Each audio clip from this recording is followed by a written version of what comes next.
Hello my dear student, welcome back. মই Amiruddin. Hope তোমালোকে সবে ভালো আছা। আগতে ভিডিওটো স্কিপ নকৰিবা। ভিডিওটো তোমালোকে গোটেইখিনি চাবা ফাৰ্স্ট টু লাষ্ট। সো তোমালোকে এজ ইউজুৱেলি ৰোল নম্বৰ দিব লাগিব আৰু লগতে এটা মই লাষ্টত কোড নাম্বাৰ কম। ৰোল নম্বৰ দিয়াৰ লগতে ব্ৰেকেটত তোমালোকে কোড নাম্বাৰটো দি দিবা। লাষ্টতে ক'ব পাৰো বা মিডিলতে ক'ব পাৰো কোড নাম্বাৰটো। সো কোড নাম্বাৰটো কৈ দিম, খালি কোড সাইডত কোড নাম্বাৰটো লিখি দিবা। তেতিয়াহে গম পাম যে কোনে কোনে ভিডিওটো চাইছে আৰু চোৱা নাই। তো কোড নাম্বাৰবিলাক আমি চেঞ্জ কৰিয়ে থাকিম, ঠিক আছে। আৰু ৰোল নম্বৰ ওয়াইজ আমি ডিফাৰেণ্ট কৰি থাকিম। সো গম পাম যে তোমালোকে কি কৰি আছা কি কৰা নাই। সো ভিডিওবিলাক চোৱা নে নাই এইটো আমি গম পাম। আৰু হোপ তোমালোকে সবে ভালে আছা। সো ভিডিওবিলাক লাইক কৰিবা আৰু এতিয়ালৈকে যোনে চেনেলটো সাবস্ক্ৰাইব কৰা নাই চেনেলটো সাবস্ক্ৰাইব কৰিবা। সো ওজন কি? ওজন হল অক্সিজেনৰ, হয় না? ওজন অক্সিজেনৰ এটা অৱৰোপ, allotropes. Ozone is an allotropic form of oxygen. So oxygen, ঠিক আছে, যেটো 16 গ্ৰুপ এলিমেন্টছ আছে, 16 গ্ৰুপ এলিমেন্টছৰ অক্সিজেনৰ যিবিলাক অৱৰোপ আছে। সো এটা আছে O2 আৰু এটা কি O3 ওজন। তো মলিকুলাৰ অক্সিজেন O2 আৰু এটা O3। সো O2 আমি পঢ়িলো, হয় না? এতিয়া আমি পঢ়িম O3 ওজন, ঠিক আছে। ওজনটো কি লিখিবা? Ozone is an allotropic form of oxygen. মই নোটস দি দিম, লাগিলে তোমালোকে এটা হোম অ্যাসাইনমেন্ট হিচাপে নোটস বনাই ল'বা নিজে, ঠিক আছে। এটো কি ভূমিৰ পৰা ঠিক আছে এটমস্ফিয়াৰ কিমান উচ্চতাত পোৱা যাব? 20 কিলোমিটাৰ। বিভিন্ন ধৰণৰ কিতাপত বিভিন্ন ধৰণৰ লিখা আছে, ঠিক আছে। কৰবাত আছে 15 to 16, কৰবাত আছে 15 to 20, এনচিইআৰটিত লিখা আছে তোমাৰ 20 কিলোমিটাৰ, এবভ 20 কিলোমিটাৰ, ঠিক আছে। হ'ব। ওজন এটো ক'ত পোৱা যায়? ষ্ট্ৰেটোস্ফিয়াৰত পোৱা যায়, হয় নাই? ওজন লেয়াৰ ইন ষ্ট্ৰেটোস্ফিয়াৰ, ঠিক আছে। সো প্ৰস্তুত প্ৰণালী, ওজন কেনেকৈ প্ৰস্তুত কৰে, ঠিক আছে। প্ৰিপাৰেশ্যন প্ৰস্তুত প্ৰণালী চোৱা। মলিকুলাৰ অক্সিজেন থাকিব, ঠিক আছে। মলিকুলাৰ অক্সিজেন ইয়াতে ওজন প্ৰস্তুত হ'ব, কিন্তু ইয়াত যদি 3 দিওঁ, ইয়াত 2 দিব লাগিব, ঠিক আছে। সো এই বিক্রিয়া কি হয়? এই বিক্রিয়াত কি হয়? এনথালপিৰ পৰিৱৰ্তন কি হয়? 142 কিলো জুল পার মোল। এটো কি হয়? তোমার এনথালপিটো কি হয়? এনথালপিটো পজিটিভ এনথালপি হয়, ঠিক আছে। আৰু পজিটিভ এনথালপি হলে তোমার কি কয়? এক্সোথার্মিক প্রসেস হয়, তাপগ্রাহী বিক্রিয়া, ঠিক আছে। এক্সোথার্মিক প্রসেস, ঠিক আছে। সো প্রপার্টিজ, ধর্মসোয়া প্রপার্টিজ কি? পিওর ওজনটো কি? ইজ এ পেল ব্লু গ্যাস, ঠিক আছে। বিশুদ্ধ ওজনটো কি? হেতা নীলা গ্যাস, ঠিক আছে, কমা ডার্ক ব্লু লিকুইড, ঘন বৰ্ণৰ জুলীয়া আৰু বেঙুনীয়া কলা বৰ্ণৰ কঠিন, ঠিক আছে। Violet black solid. সো ওজনটো কি একচুয়ালি থার্মোডাইনামিক্যালি আনস্টেবল হয়, ঠিক আছে। এটো মানে কি ওজনটো কি থার্মোডাইনামিক্যালি আনস্টেবল হয়, হ'ব। ওজনটো কি বিক্রিয়া কৰি যেতিয়া মলিকুলাৰ অক্সিজেন উৎপন্ন কৰিব, ঠিক আছে। মলিকুলাৰ অক্সিজেন যেতিয়া উৎপন্ন কৰিব, তাত এনথালপিৰ পৰিৱৰ্তন যেটো হ'ব এটো হ'ব নেগেটিভ হ'ব, ঠিক আছে। এন্ট্ৰপিৰ পৰিৱৰ্তন কি হ'ব? ধনাত্মক হ'ব। আৰু গিবছৰ মুক্ত শক্তি কি হ'ব? এটো ঋণাত্মক হ'ব, ঠিক আছে, হ'ব। আৰু এটা ইম্পৰ্টেন্ট হেৰি হল, সো ওজনটো কি হাই কনসেন্ট্ৰেশন কি হয়? ওজন ক্যান বি ডেঞ্জাৰাসলি এক্সপ্লোসিভ হ'ব পাৰে হাই কনসেন্ট্ৰেশন, ঠিক আছে। মিনিমাম কনসেন্ট্ৰেশন অফ ওজনটো কি হয়? আমাৰ ইমান প্ৰবলেম নহব। যেতিয়া ওজনৰ কনসেন্ট্ৰেশনটো বেছি হৈ যাব, তেতিয়া আমাৰ উশাহ নিশাহ লোৱাত অলপ প্ৰবলেম হৈ যাব, ঠিক আছে, হ'ব। সো যেতিয়া ওজন, কি ক'লো মই? ওজন কি থার্মোডাইনামিক আনস্টেবল রিঅ্যাক্ট কৰি যেতিয়া মলিকুলাৰ অক্সিজেন প্লাস আৰু এটা অক্সিজেন বনায়, পাৰমাণবিক অক্সিজেন, ইয়াক নেসেন্ট অক্সিজেন বুলি কোৱা হয়, NaCN, নেসেন্ট অক্সিজেন, ঠিক আছে, নেসেন্ট অক্সিজেন। পারমাণবিক অক্সিজেন, এটা কি মুক্ত অক্সিজেন, ফ্রি অক্সিজেন হয় নাই, free oxygen, free radical oxygen, এইটো মুক্ত অক্সিজেন, অক্সিজেন প্ৰস্তুত কৰিব। যেতিয়া এইটোৰ কাৰণে কি হয়, তোমাৰ এই O3-এ তীব্ৰ বিজাৰক হিচাপে কাম কৰিব, ঠিক আছে, তীব্ৰ বিজাৰক হিচাপে কাম কৰিব। এতিয়া চোৱা অজনে কি লেডৰ লগত, লেড ছালফেটৰ লগত বিক্ৰিয়া কৰিব, ঠিক আছে, পটাছিয়াম আয়োডাইডৰ সৈতে বিক্ৰিয়া কৰিব, নাইট্ৰোজেন মনোঅক্সাইডৰ সৈতেও বিক্ৰিয়া কৰিব। এইটো কি লিখলা, ওজন থার্মোডাইনামিকলি আনস্টেবল হয় নাই, অক্সিজেন ডিকম্পোজিশনস গিভস, মানে তোমার কি হয়, তোমার এই ওজনটো কি হয় বিক্রিয়া কৰি কি কয় মলিকুলাৰ অক্সিজেন আৰু নেসেন্ট অক্সিজেন প্ৰস্তুত কৰিব, পাৰমাণবিক অক্সিজেন প্ৰস্তুত কৰিব। আৰু য'ত তোমাৰ কি হ'ব, যেতিয়া অক্সিজেন মলিকুলাৰ অক্সিজেন প্ৰস্তুত কৰিব, তাত এনথালপিৰ পৰিৱৰ্তন কেনেকুৱা থাকিব, নেগেটিভ থাকিব। এন্ট্ৰপিৰ পৰিৱৰ্তন কি থাকিব, ধনাত্মক থাকিব, আৰু গিবছৰ মুক্ত শক্তি ঋণাত্মক থাকিব। এইটো কথা খালি জাষ্ট মনত ৰাখিবা, হ'ব। এতিয়া চোৱা অক্সিজেনে কাৰ কাৰ সৈতে বিক্ৰিয়া কৰিব, কেমিক্যাল ৰিয়েকশনস একচুয়ালি, অক্সিজেন নহয় সৰি, ওজনে কাৰ কাৰ সৈতে বিক্ৰিয়া কৰিব। সো লেড সালফেটেৰ সৈতে বিক্ৰিয়া কৰিব, PbS, ওজন বিক্ৰিয়া কৰিব, ওজনেৰ সৈতে যেতিয়া বিক্ৰিয়া, তেতিয়া ইয়াত কি হ'ব পাৰে, লেড সালফেট হয় নাই, PbSO4 হ'ব, এইটোতো আগত হৈ গ'ল PbSO4, তাৰপিছত কি হ'ব, অক্সিজেন। ইয়াত বেলেঞ্চ কৰিবলৈ হ'লে কি কৰিব লাগিব, ইয়াত 4 দিব লাগিব, ইয়াতো 4 দিব লাগিব, 12 8 12।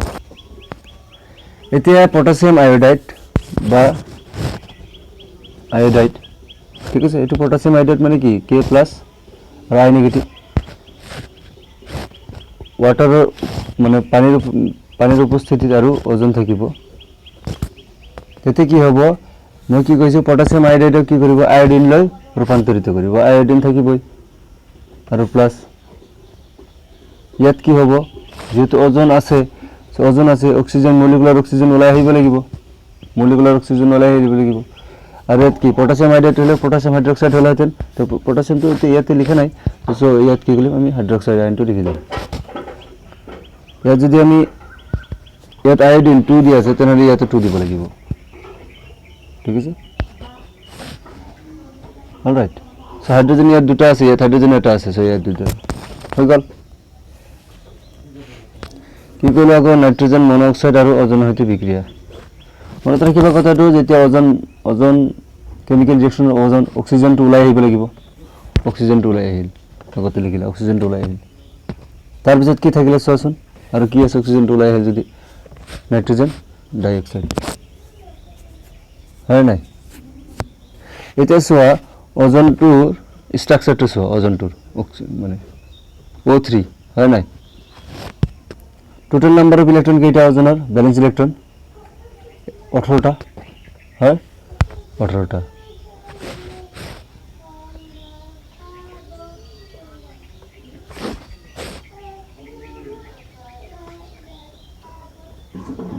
Louis dot formula.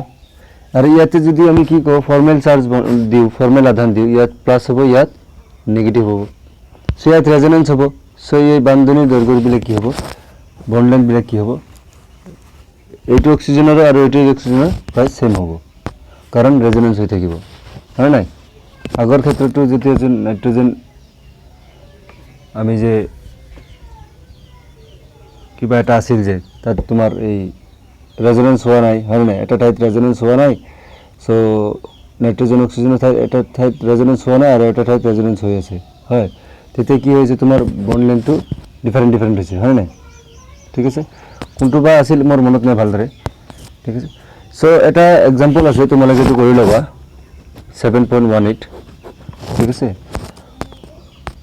7.18, এইটো হোমৱৰ্ক, ঠিক আছে, হোমৱৰ্ক থাকিল, তোমালোকে কৰিবা এইটো। এতিয়া সালফাৰ আৰু ইয়াৰ অৱৰোধসমূহ, সালফাৰ ইয়াৰ অৱৰোধসমূহ, সালফার এলোট্রপিক ফর্মস হেডিং সালফার যদি আমি কবলেই যাও অ্যাকচুয়ালি তিনটা এলোট্রপিক ফর্ম আছে, তিনটা নয় চারিটা এলোট্রপিক ফর্ম আছে, ঠিক আছে, আলফা বিটা গামা ডেল, ঠিক আছে। তোমার alpha to hall রোহম্বিক, beta two hall মনোক্লোনিক, gamma two hall plastic আৰু ডেল টু হল কলয়েডেল, ঠিক আছে। এইবিলাক নাই আমাৰ ইয়াত, যেহেতু কি আছে আলফা আছে বিটা আছে গামা আৰু ডেল, ডেলটো কি কলয়েডেল, ডেলটো হল কলয়েডেল, আলফাটো কি রোম্বিক, এটো কি মনোক্লিনিক আর এটো কি প্লাস্টিক। সো এই দুটো আমার নাই, আলফা আর বিটা আমি পড়িম, এনসিআরটি দিয়া আছে, সো আমি দুটাই আমি পড়িম, ঠিক আছে। এগুলো জাস্ট মনত রাখিবা, হব। সো সোয়া আলফা সালফার, ঠিক আছে। সো আলফা সালফার বা येलो रोम्बिक, এটা কি येलो रोम्बिक और अल्फा সালফার মানে হালদিয়া রোম্বিক। আর এটা কি মনোক্লিনিক মানে বিটা সালফার, হয় না। এটা কথা মনে রাখিবা, সাধারণ উষ্ণতাত কি হয় সুস্থির অবরূপটো হল রোম্বিক সালফার, ঠিক আছে। Stable form at room temperature is rhombic sulphur. Rhombic sulphur stable থাকিব, ঠিক আছে। রোম্বিক সালফার কি, রোম্বিক সালফার সাধারণ উষ্ণতাত কি হব অবরূপটো, ঠিক আছে। সাধারণ উষ্ণতাত সুস্থির অবরূপ কোনটো যদি কয়, কুশন যদি কয় stable, which form of sulphur is stable at room temperature, ঠিক আছে। সাধারণ উষ্ণতাত কোনটো অবরূপ, কোনটো সালফারের অবরূপটো সুস্থির, তাতে কি কবা রোম্বিক সালফার, ঠিক আছে। সো আমি রোম্বিক সালফার কি এইবিলাক আমি পঢ়িম এতিয়া।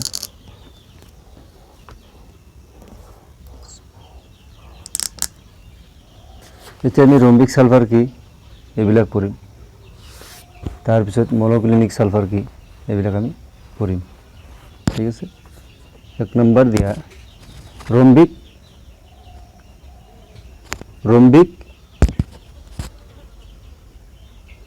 रोम्बिक और अल्फा सल्फर, এটো কেনেকৈ প্রস্তুত করে, it is prepared by slowly evaporating the solution of sulphur in CH2, ঠিক আছে, CH2। এটো কি এই তোমার রোম্বিক সালফারটো পানিত অদ্রবণীয়, ঠিক আছে, পানিত কি অদ্রবণীয়, কিন্তু এই দ্রবীভূত কত হব তোমার অ্যালকোহল দ্রবীভূত হব, ইথার দ্রবীভূত হব বা বেনজিন দ্রবীভূত হব। আর সামান্য পরিমাণে কি তোমার সামান্য পরিমাণে CH2 কার্বন ডাইসালফাইডত দ্রবীভূত হয়, ঠিক আছে। এইটো কথা মনত রাখিবা। তাৰপিছত মনত আহা মনোক্লিনিক, এইবিলাক নোটসটো দি দিম, মই নোটসটো পঢ়ি ল'ব, এইটো জাষ্ট মই কৈ দিলোঁ, ঠিক আছে, ক'ত ডিজলভ হয় কেনেকৈ প্ৰস্তুত কৰা হয়। সো মনোক্লিনিকটো কি কেনেকুৱা টাইপৰ, মনোক্লিনিকটো তোমাৰ 369 কেলভিন উষ্ণতাৰ ওপৰত, ঠিক আছে। এটো কি 369 কেলভিন উষ্ণতাৰ ওপৰত কি এইটো মানে স্টেবল সুস্থিৰ হয়, হ্যাঁ। আৰু যদি ইয়াতকৈ টেম্পারেচার কম হয় কি হ'ব,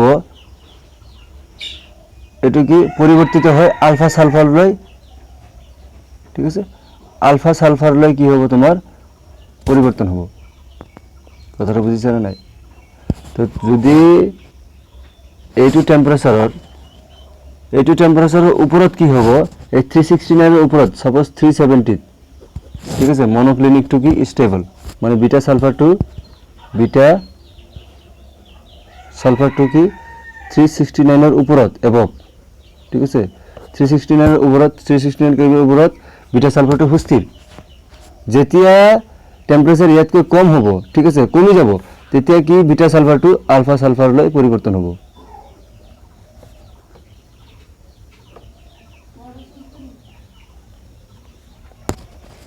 হ'ব ঠিক আছে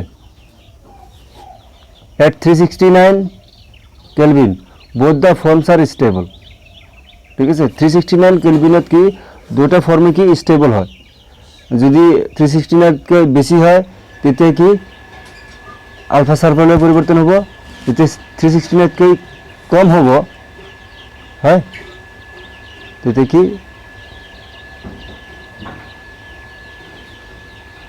যেতিয়া কম হ'ব তেতিয়া কি হ'ব তেতিয়া বিটা সালফারলৈ পরিবর্তন হ'ব ঠিক আছে সো এই যে টেম্পারেচারটো ঠিক আছে এই যে টেম্পারেচার 369 টেম্পারেচারটো এই টেম্পারেচারটো কি বুলি কোৱা হ'ব ট্রানজিশন টেম্পারেচার মানে সংক্রমণ উষ্ণতা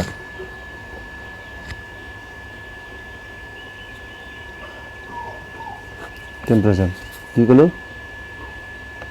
সংক্রমণ উষ্ণতা কথাটা বুঝিলা তার মানে 369 কেলভিন উষ্ণতার উপরত হ্যাঁ বিটা সালফারটো সুস্থির ঠিক আছে এই বিটা সালফারটো আলফা সালফারলৈ পরিবর্তন হ'ব যেতিয়া টেম্পারেচারটো 369 এর তলত আহি যাব সাপোজ 365 আহি গল তেতিয়া কি বিটা সালফারলৈ পরিবর্তন হ'ব ঠিক আছে হ'ব সো এই যে টেম্পারেচারটো কম বা বেশি হলে বা 369 কেলভিন উষ্ণতাত কি both the forms are stable যদি 369 কেলভিন উষ্ণতা থাকে তাহলে আলফা সালফারটো আর বিটা সালফারটো কি সুস্থির আর এই টেম্পারেচারটো কি টেম্পারেচার বলি কোৱা হয় ট্ৰানজিশন টেম্পাৰেচাৰ বলি কোৱা হয় আর এই যে রোহম্বিক আর মনোক্লিনিক সালফারটো কি S8 মলিকুল হিসাবে থাকে ঠিক আছে S8 মলিকুল হিসাবে থাকে সো S8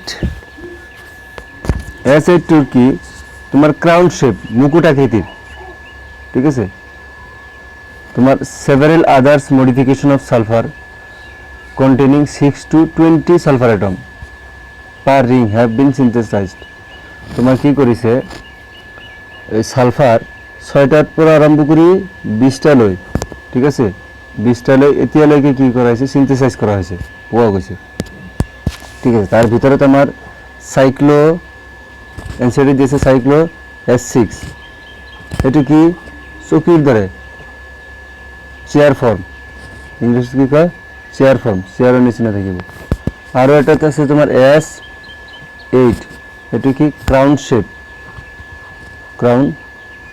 শেপ মুকুট আকৃতিৰ ঠিক আছে মুকুট আকৃতিৰ সো এইবিলাক শেপ টু চাই লোৱা লাগিলে চেয়াৰ টু চাই লোৱা আগত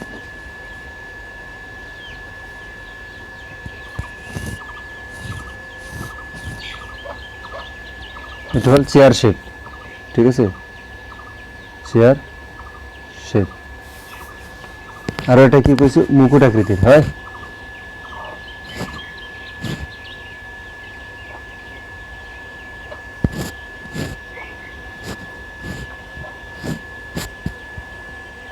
এটা হল মুকুট আকৃতির হয় না নাই আগৰ দিনৰ ৰজাৰ যে মুকুট আছিল হয় মুকুট আকৃতির হেতু আকৃতির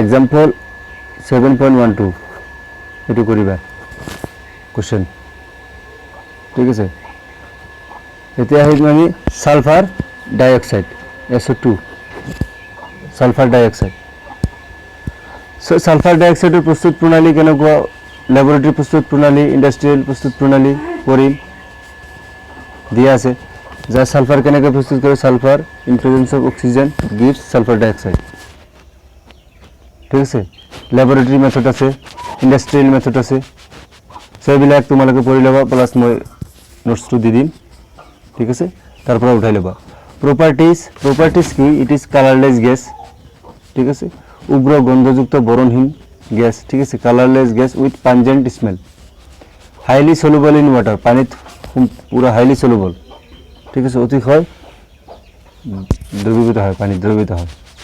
তো সালফার ডাইঅক্সাইড কি পানির সৈতে বিক্রিয়া কৰিব, সোডিয়াম হাইড্ৰক্সাইডেৰ সৈতে বিক্ৰিয়া কৰিব, ঠিক আছে, সোডিয়াম সালফাইডেৰ সৈতে বিক্ৰিয়া কৰিব, ঠিক আছে, ক্লোৰিনেৰ সৈতে বিক্ৰিয়া কৰিব সালফাৰ ডাইঅক্সাইডে, অক্সিজেনেৰ সৈতে বিক্ৰিয়া কৰিব। সালফাৰ ডাইঅক্সাইডে আয়ৰন 3, ঠিক আছে, আয়ৰন 3 কি আয়ৰন 2 লৈ বিজাৰিত কৰিব, ঠিক আছে। সো এইবিলাক ৰিয়েকশ্যনবিলাক আছে, ইম্পৰ্টেণ্ট ৰিয়েকশ্যন আছে, ৰিয়েকশ্যনবিলাক তোমালোকে লিখি দেবা, ঠিক আছে, ডাইৰেক্ট হ'ব। সাপোজ সালফাৰ ডাইঅক্সাইড, যেতিয়া সালফাৰ ডাইঅক্সাইড মলিকুল সোডিয়াম হাইড্ৰক্সাইডেৰ সৈতে বিক্ৰিয়া কৰিব, সোডিয়াম হাইড্ৰক্সাইডেৰ বিক্ৰিয়া কৰি কি হ'ব, সোডিয়াম সালফাইড প্ৰস্তুত কৰিব, সোডিয়াম সালফাইড প্ৰস্তুত কৰিব, এটা হ'ল সোডিয়াম সালফাইড। আকৌ কি কৰিব, এই তোমাৰ সোডিয়াম সালফাইডে তোমাৰ পানীৰ উপস্থিতিত প্লাস আকৌ সালফাৰ ডাইঅক্সাইডেৰ উপস্থিতিত কি কৰিব, সোডিয়াম হাইড্ৰোজেন সালফাইড উৎপন্ন কৰিব, সোডিয়াম হাইড্ৰোজেন সালফাইড উৎপন্ন কৰিব। সালফাৰ ডাইঅক্সাইড ক্লোৰিনেৰ সৈতে বিক্ৰিয়া কৰি কি কৰিব, সালফিউৰাইল ক্লোৰাইড প্ৰস্তুত কৰিব, সালফিউৰাইল ক্লোৰাইড। সালফাৰ ডাইঅক্সাইড, ঠিক আছে, অক্সিজেনেৰ উপস্থিতিত আৰু ক্যাটালিস্ট কি ভ্যানাডিয়াম পেন্টঅক্সাইড হইতে সালফাইড ট্ৰাইঅক্সাইড উৎপন্ন কৰিব, SO3, ঠিক আছে। আকৌ সালফাৰ ডাইঅক্সাইড কি জলীয় বাষ্পৰ উপস্থিতিত, মানে in presence of water, so Fe3 plus কি কৰিব, Fe2 লৈ ৰূপান্তৰিত কৰিব, Fe2 প্লাস লৈ ৰূপান্তৰিত কৰিব, ঠিক আছে, Fe2 প্লাস লৈ ৰূপান্তৰিত কৰিব। বেলেন্স কৰি ল'ব, এয়া 2 আছে তেনেহ'লে 2 দিব লাগিব, ঠিক আছে। সো এইবিলাক পঢ়িবা, ঠিক আছে। নেক্সট ক্লাছত আমি বেলেগ পঢ়িম। সো আজিৰ কাৰণে এইখিনি, থেংক ইউ ভেৰি মাছ। আৰু কোডটো হ'ল 1 2 3 4, ঠিক আছে। ৰোল নম্বৰটো লিখিবা, লগতে কোডটো 1 2 3 4 বুলি লিখি দিবা, তেতিয়া মই গম পাম যে নহয় তোমালোকে ভিডিঅ'টো গোটেইখিনি চাইছা, হ'ব। আৰু চেনেলটো যদি এতিয়ালৈকে যদি ছাবস্ক্ৰাইব কৰা নাই, চেনেলটো ছাবস্ক্ৰাইব কৰিবা, ঠিক আছে। So thank you very much.